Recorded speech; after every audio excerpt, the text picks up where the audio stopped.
YouTube, back at it again with another banger video. We are continuing our series, The Crisis on Infinite Earths, Part 7, 7 out of 12. We're getting through it. We're pushing right along. We have an iconic image here for our cover. You know, if you're a comic book fan, I'm sure you've seen this. It's referenced all the time. And it's Superman holding Supergirl with all these heroes in the background. So when we left off, Harbinger, now just Lila, without her Harbinger identity, Lila and Alexander Luthor are stranded on this floating rock above the 5 Earths, and Pariah appears, and they teleport away. And this issue, it promised the origin of Pariah, the origin of the Monitor, the origin of Harbinger. So that's what we're going to get in this issue. This issue is really long, so I'm going to try and speed through it somewhat quickly. So we get some of Shazam, aka Captain Marvel's bad guys. They're disappearing, along with a lot of other villains. They're being recruited by Brainiac, sort of like how the Monitor did early in the series. We're gonna see that come back next issue, or maybe the issue after that. There's a villain issue that's coming up. I think it maybe it's part 9. Yeah, we get this picture of this character. I think this is the Atom from Earth 2. I love this picture of his face. Like, you would never think to draw a face like that. At least I wouldn't. George Perez is really good at doing all these different characters of different ages, and you know, he's good at you know, you're never confused at who you're looking at.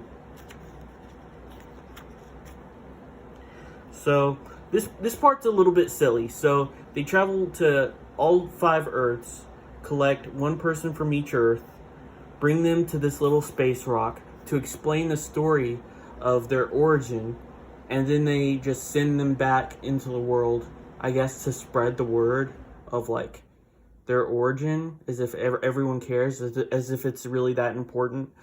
And then they reconvene later. So this is the first time they're meeting, and Alexander Luthor is explaining how this all happened. It goes back to Oa and the Owens. If you're a fan of Green Lantern comics, you probably already know about them. But it's an ancient race of super intelligent beings. They established peace, and they developed science. And there's one guy who wants to know the secrets of the universe. He wants to know the origin of the universe.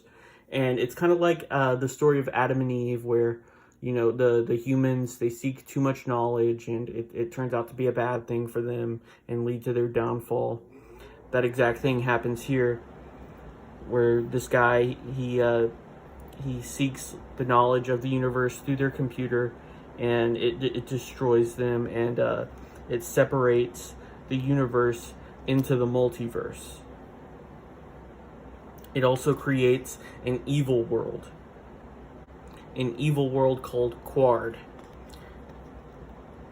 and that's in the antimatter universe.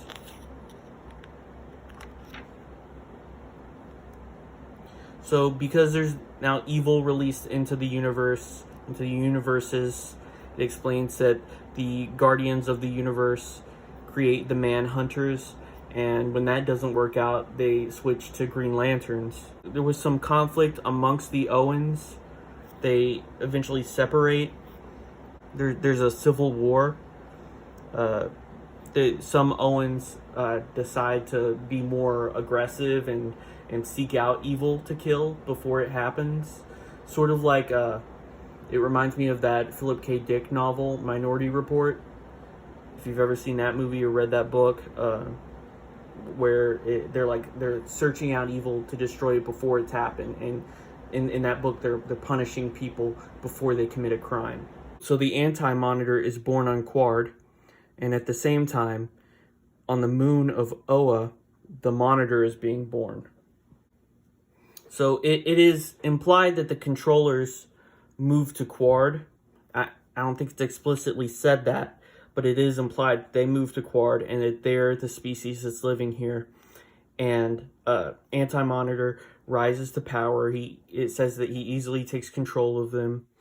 And then, as if possessed by some racial memory, hearkening to the Owen conception, he creates an army of warriors. So just like the Owens created the Manhunters and the Green Lanterns, the Anti-Monitor creates these warriors, and they're called the Thunderers.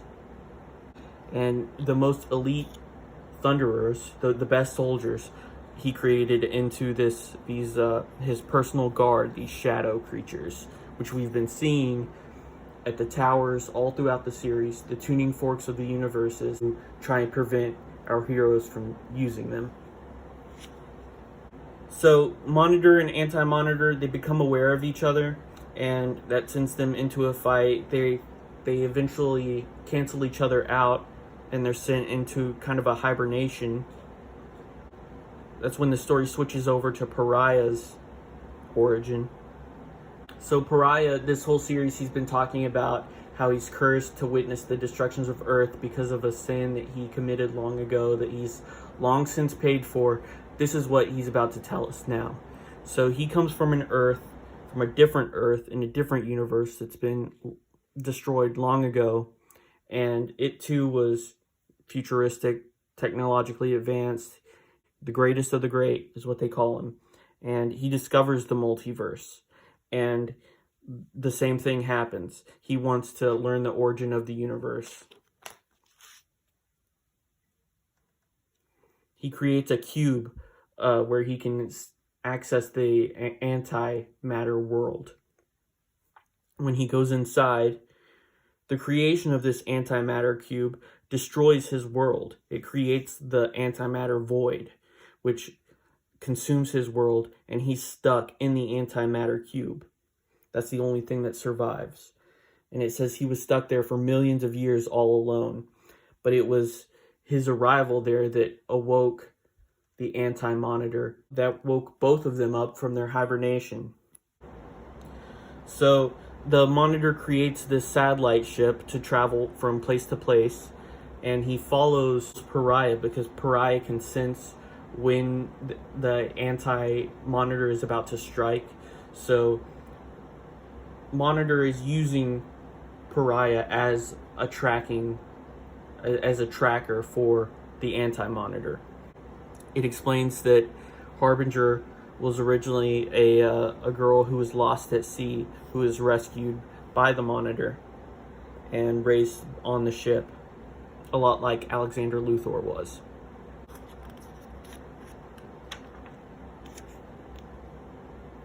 So here's the second time that all of our characters are grouping up on the space rock. This time they're going to venture into the antimatter universe. And since Alexander Luthor is both positive matter and antimatter, he's able to create a passageway. And if you look at this page, it's obvious. The biblical metaphor here is the parting of the Red Sea, as he parts the positive universe and creates a doorway to the antimatter world. So the superheroes go inside, and as they come out the other end, they realize that the rules of the antimatter universe are far different from the regular universe. They find this fortress that's created out of rocks, and it turns out that this is the Anti-Monitor's fortress, and he has complete control over it. So the Anti-Monitor tells Psycho Pirate to emotionally manipulate them, but Psycho Pirate says that he's too weak to do it because he's been manipulating the emotions of everyone on those 5 Earths. So he's too tired and too weak to control these superheroes. So you can see Anti-Monitor is not pleased to hear that, because that's basically the only reason he's kept Psycho Pirate around. So they start exploring this fortress, trying to find Anti-Monitor hiding amongst all these rocks. Anti-Monitor can telepathically control all of these rocks, and they all like come alive and become these demonic creatures. And you see that even Superman of Earth 2, he gets hit in the face and he starts to bleed. He bleeds from his nose, and that's when we learn that the rules are different here. Even if you're invulnerable in a normal universe, here you might not be. Superman and Supergirl both comment that Captain Atom is actually more powerful here than they are. Here, Superman and Dr. Light and Pariah are flying around searching for the Anti-Monitor. So they find this core at the center of this fortress, and it's explained that that's what's this solar collector is what's been slowing down the vibrations of the universes. So they need to destroy this. Anti-Monitor's there. He's trying to protect the solar collector. He starts beating up Superman, and he really beats up Superman pretty bad. And Supergirl hears what's happening, and she rushes to help. And she starts fighting the Anti-Monitor, protecting her cousin. And she's able to break down a lot of the Anti-Monitor's suit. See, Supergirl does a lot better job of fighting Anti-Monitor than Superman did. And she actually gets close to killing him. She destroys his outer shell, but he's able to blast a beam through her, and it kills her. And even though his body is destroyed, the energy that makes up the Anti-Monitor, it gets in this piece of rock, which is like an escape pod, and it shoots away into the antimatter universe. And since he's gone, this whole fortress is crumbling. Since his mental powers were holding it together. So here we could see like Supergirl's barely clinging to life.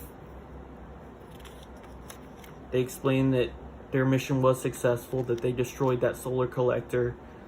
That was what was slowing down the universes, and that her sacrifice was not in vain. They carry her body back to the positive world, and we see that the headlines of the newspaper of the Daily Planet the next day are Supergirl's dead. Memorial service today in Chicago. Friend Batgirl set for eulogy. But Superman is up at the Fortress of Solitude, and he's having like a private funeral for her. And he wraps her in her cape and takes her off into space. And it doesn't show what happens after that, if he just like sets her afloat in space like they did with the Monitor, or if he sent her into the sun like a cremation. It's not said, but that's what happens. It's a big issue. That's an important issue. It's iconic. The cover is referenced many times, like I said in the beginning. And I hope you enjoyed it. Next issue is issue number 8. It's called A Flash of Lightning. So stick around to see it. Thanks for watching. Like, comment, subscribe. I'll see you in the next one.